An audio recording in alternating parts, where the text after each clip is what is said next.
More than 15 million children have lost one or both parents to AIDS.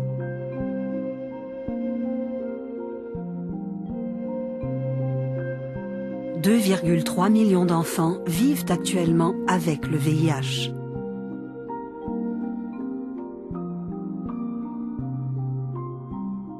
Only 10% have access to life-saving antiretroviral medications.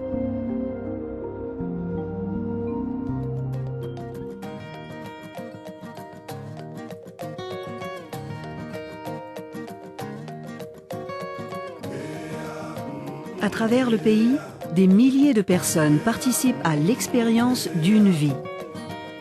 Through powerful imagery and captivating audio, they step into the life of an African child affected by HIV and AIDS.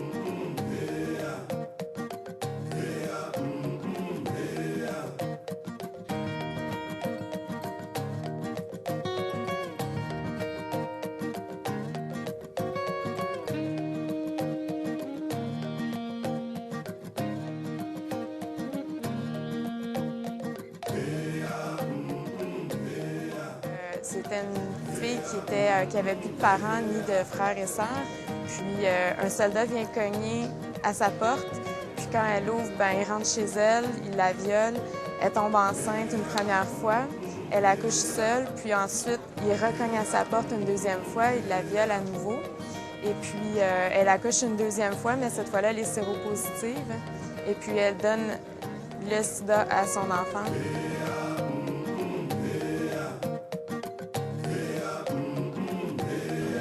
I want to say first and foremost that I'm really impressed. I'm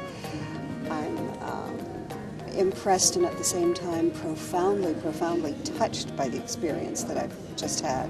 It's very fresh, and impressed because it's really authentic, really authentic. Very powerful presentation, and just helping Canadians understand and bringing it home. I mean, in some ways, Africa is a long ways away, and we've all seen it in the papers. We read about what's happening with AIDS, but it's not personal.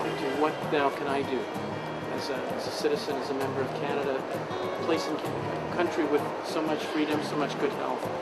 Aujourd'hui, par l'expérience que j'ai faite, j'ai appris le côté des jeunes chefs de famille, ou plutôt des enfants qui doivent prendre soin, des enfants orphelins qui prennent soin de leurs petites sœurs, petits frères. C'était un aspect auquel j'avais pas pensé. And for us to realize and think beyond our little borders, and I think that's what this exhibit will do across the country, is show Canadians that no matter how we might gripe about how things are, we are blessed. And that we need to share our resources and certainly our prayers. I believe that children are the future. They are the hope of the humanity. We are getting older. That's why I always tell the government, the leaders, that they should know that the future belongs to the children. Encourager l'entraide, pas seulement de façon économique, mais sous toutes ses formes. We can't keep up to international commitments, and that's an embarrassment. And I think also that politicians need to take these issues more seriously. Being so wealthy and being so lucky to live in a country that we do and to have the things that we have, to be able to give back and to help those people in third world countries or in Africa who are suffering, in whatever way we can to contribute to that. And I think if that's resources or money or whatever it can be, awareness, using our influence, I think we need to do everything we can. It was just good to be brought back to what really happens in our world, and that we can do something about it, and that there's hope for all these children.